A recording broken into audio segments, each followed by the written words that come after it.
আসসালামু আলাইকুম ভিউয়ার্স, কেমন আছেন সবাই? আশা রাখছি যে যেখান থেকে আজকের আমার এই ব্লগটি দেখছেন সবাই ভালো আছেন, সুস্থ আছেন এবং নিরাপদে আছেন। চলে এলাম নতুন দিনের নতুন আরেকটি লাইফস্টাইল ব্লগ আপনাদের সাথে শেয়ার করার জন্য। আশা রাখছি প্রতিদিনের মতো আজকের আমার এই ব্লগটাও আপনাদের অনেক ভালো লাগবে। কে কোথা থেকে আমার আজকের ব্লগটা দেখছেন সেটা কিন্তু অবশ্যই মেনশন করে সুন্দর একটা কমেন্ট রেখে যাবেন। আর সেই সাথে আপনি যদি আমার চ্যানেলে নতুন হয়ে থাকেন তাহলে সাবস্ক্রাইব করে পাশে থাকা অল বেল বাটনটি প্রেস করে রাখবেন। তো চলুন ব্লগে ফিরে আসি। আজকের ব্লগটা আমি সকাল থেকে শুরু করেছি, তবে আজকের ব্লগে আমি চেষ্টা করেছি সকাল থেকে সন্ধ্যা পর্যন্ত আমার সংসারের কাজকর্মগুলোকে কিভাবে আমি গুছিয়ে করেছি, আর সেই সাথে বেশ কিছু আইডিয়া আপনাদের সাথে শেয়ার করব। আর রিসেন্টলি দুটো কেক বানিয়েছি, তো ভাবলাম আমার ব্লগের মধ্যে সেটা শেয়ার করে ফেলি। আশা রাখছি প্রতিদিনের মতো আমার এই আজকের ব্লগটা আপনাদের অনেক ভালো লাগবে। শুরুতে তো দেখতে পেয়েছেন আমার ঘরের জাতীয় খাবার, সেটা হলো খোলা জালি পিঠা। শীত, গরম, বর্ষা কোনো সময় কিন্তু এই জিনিসটা মিস হয় না। অনেকে তো সকালবেলা রুটি পরোটার একটা অভ্যাস আছে, কিন্তু আমার ঘরে এই খাবারটা একটু বেশি বানানো হয়। তো যার কারণে আমি প্রায় 5 থেকে 6 মাসের জন্য বেশি পরিমাণে চালের গুঁড়ি করে রাখি, বলতে পারেন 20 কেজির মতোই করে রাখি। তো যার কারণে আমার সকালবেলা নাস্তা বানানো নিয়ে খুব একটা প্যারা হয় না। আর আমি মনে করি যে সকল গৃহিণীদের সকালের নাস্তা বানাতে একটু অলসতা বোধ করেন আর একটু কষ্ট হয়, ঘুম থেকে উঠলে কিন্তু অনেকের শরীর চড়ে না, তারা কিন্তু একটু বেশি পরিমাণে চালের গুঁড়ি করে রাখলে এই যে আমার মতো খোলা জালি পিঠা বানিয়ে নিতে পারবেন। আর আমি আজ খোলা জালি পিঠার সাথে যে জিনিসটা রান্না করেছি সেটা হলো গরুর পায়া বা নলা, কে কী বলে সেটা আমি জানি না, সেজন্য দুটোই বললাম। তো ফ্রিজে এই কয়েকটা নলাই ছিল, সেগুলো রান্না করে ফেলেছি। গতকাল রাতে কষিয়ে রেখেছিলাম, সকালবেলা ভালোভাবে রান্না করে টেবিলে দিয়ে দিয়েছি। এদিক দিয়ে আপনাদের ভাইয়ার একের পর এক ফোন আসছে, আমি তো তাকে বলছি হাতটা একটু সরাও, আমি শ্যুট নিই, কিন্তু সে ওই যে ফোনে কথা বলছে। তো ভাবলাম যাই হোক, আমাদের লাইফে যেভাবে ঘটে সব সময় সেটাই শেয়ার করে, আর এই জিনিসটা আর আমি স্কিপ করলাম না। তো হাজব্যান্ড ওয়াইফ মিলে সকালে নাস্তা তো খেয়েছি, আমি তো আমার সংসারের কাজকর্ম নাস্তা খেয়ে শুরু করে দিয়েছিলাম। সে তাড়াতাড়ি করে নাস্তা খেয়ে চলে গিয়েছিল, সে আজ চাটা খায়নি, তো তাকে ছাড়াই আমি চাটা আজ বানিয়ে নিচ্ছি। নাস্তা খেয়েই আমার হাজব্যান্ড চলে গিয়েছিল কাজে, আর আমি আমার পছন্দের কাপে আয়েশ করে সকালবেলা চাটা খাবো। আপনারা তো জানেন আমি সকালে মাত্র সপ্তাহে 2 দিনই সময় পাই এভাবে একটু আয়েশ করে খেতে। তো সেই সময়টা আর কেন আমি মিস দিব বলেন। আর এই জিনিসটা কিন্তু আমার অনেক শখের একটা জিনিস, যারা আমার ব্লগ দেখেন তারা নিশ্চয়ই জানেন। আর এই তো চা বানাতে বানাতে চলুন আপনাদের সাথে কিছু গল্প করি।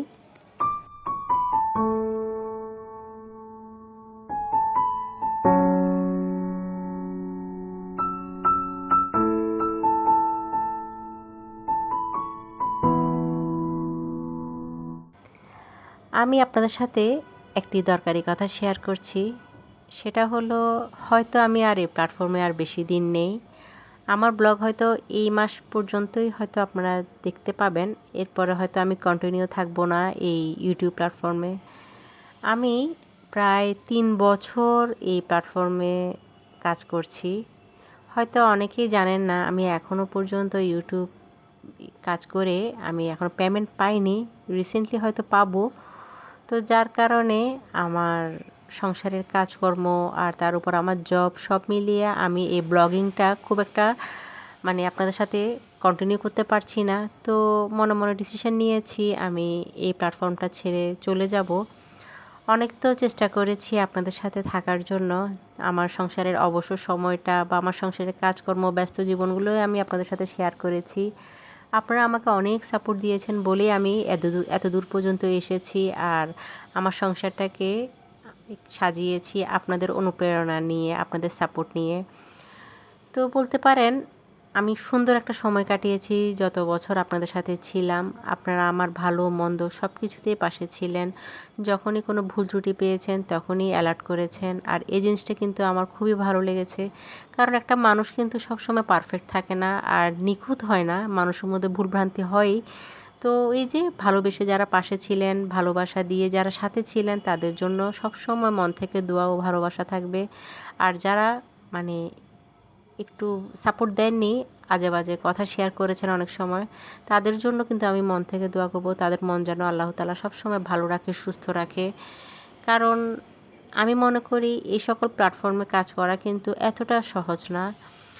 আজকাল গত কয়েকটা বছর এই প্ল্যাটফর্মগুলোতে মানে ফ্যামিলি ব্লগগুলো যে সকল গৃহিণীরা শেয়ার করে তারা কিন্তু সংসারে কিন্তু বসে নেই, তারা সংসারের কাজকর্মগুলোকে যে আপনাদের সামনে এত সুন্দর করে প্রত্যেকটা গৃহিণী ফুটিয়ে তোলে, সুন্দর করে শেয়ার করে, তার থেকে কিন্তু অনেক গৃহিণীরা আছে অনেক অনুপ্রেরণা পায়, অনেক উৎসাহ পায়, কাজের একটা যে সুন্দর ধরন সেটা জানতে পারে, বা অনেক টিপস বা অনেক আইডিয়া যে সকল গৃহিণীরা শেয়ার করে তারাও আমাদের মতো গৃহিণীরা কিন্তু অনেক কিছু জানতে পারে তার কারণে।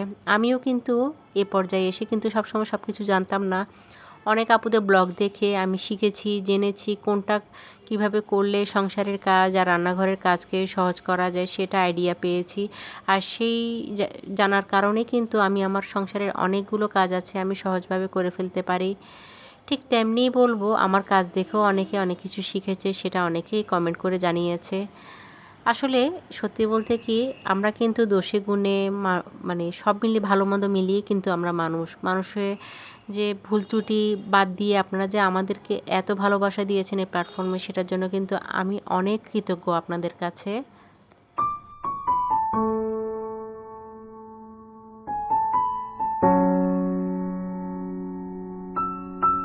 তো যাই হোক, অনেক কথাই শেয়ার করে ফেলেছি, আপনাদেরকে তো শেয়ার করলাম। আমার কিচেনটার কাউন্টার টপটাকে একটু নতুন করে একটু গুছিয়ে নিয়েছি, কিচেনের অনেক জিনিস আছে যেগুলো সরিয়ে ফেলেছি, ভেবেছি একটু সব কিছু সরিয়ে একটু সিম্পল করে যদি রাখি তাহলে হয়তো আরও ভালো লাগবে।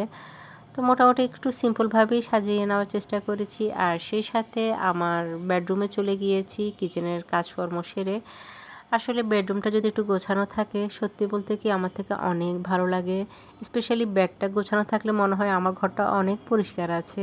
আমার ছেলের বেডরুম আর আমার বেডরুমটা যদি একটু গুছিয়ে রাখি আমার মনে হয় অনেক মানে শান্তি লাগে আমার থেকে।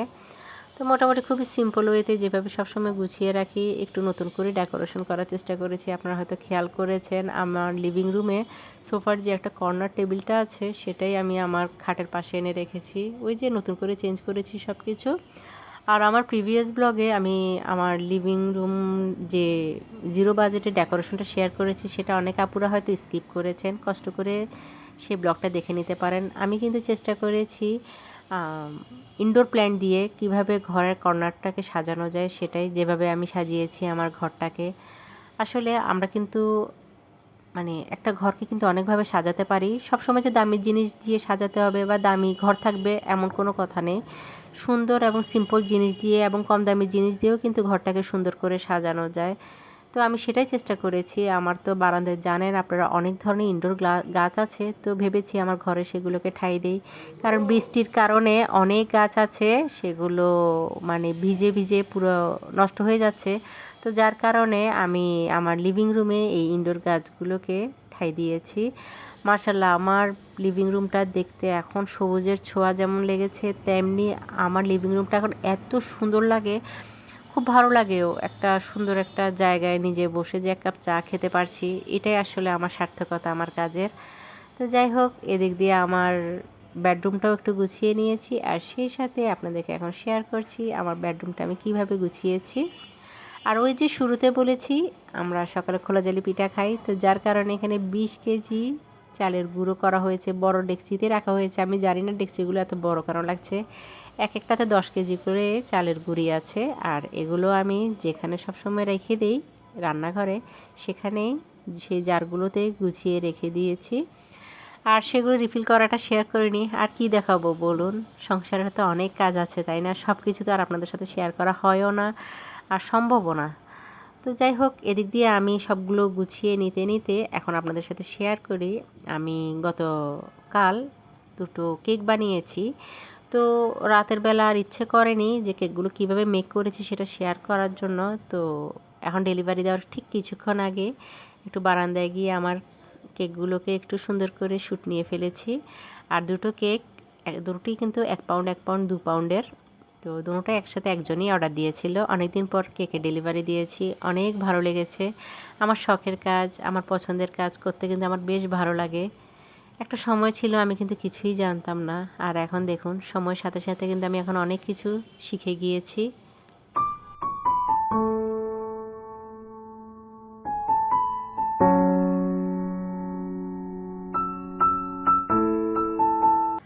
তো চলুন, টাইটেল দেখে তো নিশ্চয়ই বুঝতে পেরেছেন আমার সংসারের জন্য বেশ কিছু বাজারে এসেছে।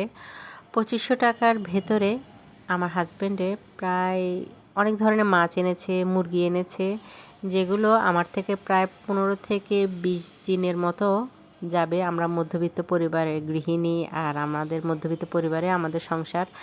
তো যার কারণে যেভাবে আমি সবসময় মাছ মাংস আনলে ধুয়ে গুছিয়ে রাখি, সেটাই দেখাচ্ছি। এভাবেই রেখে দিই যাতে স্কুল থেকে এসে আমি সাথে সাথে একটা একটা ব্যাগ বের করে সাথে সাথে রান্না করে রাখবো। আমরা আমাদের সদস্য অনুযায়ী ওভাবেই রেখেছি যাতে প্রয়োজনের সময় রান্না করতে তেমন একটা হ্যাসেল পোহাতে না হয়। আর মাছ আর মাংসগুলো ধুয়ে, এখন যে চিংড়ি মাছগুলো এনেছে সেগুলো ধুয়ে বেছে পরিষ্কার করে রাখবো, যাতে সবজি যখন রান্না করব তখন রান্না করতে তেমন একটা কষ্ট না হয়। আর মোটামুটি এই যে আমি মুরগির মাংসগুলো ধুয়ে রাখছি। আর এখন একটু মুরগির মাংস আমি রান্না করব, যে মাছ আর মাংস আর সবজিগুলো রান্না করব সেগুলো কিন্তু আমি অফিস কিনে সব গুছিয়ে নিয়েছি যাতে আমার রান্না করতে বেশি দেরি না হয়। আর চিংড়ি মাছগুলো বেছে একটু একটু ভাগ ভাগ করে রাখছি, যাতে যখন তরকারি আমি রান্না করব তখন একটা টুকরা নিয়ে সাথে সাথে রান্না করে ফেলতে পারি।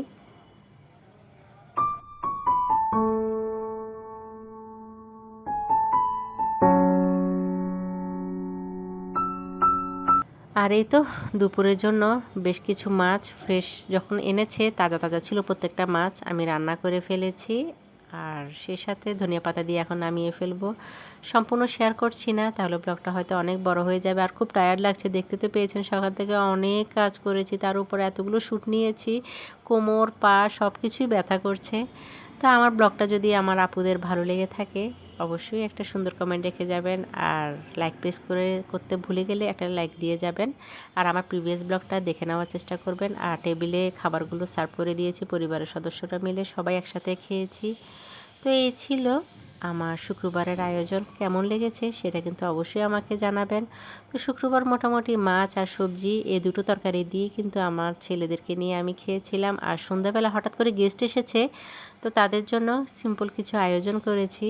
আর এই ছিল আমার আজকের ব্লগ। আশা করি ভালো লেগেছে। আল্লাহ হাফেজ, আসসালামু আলাইকুম।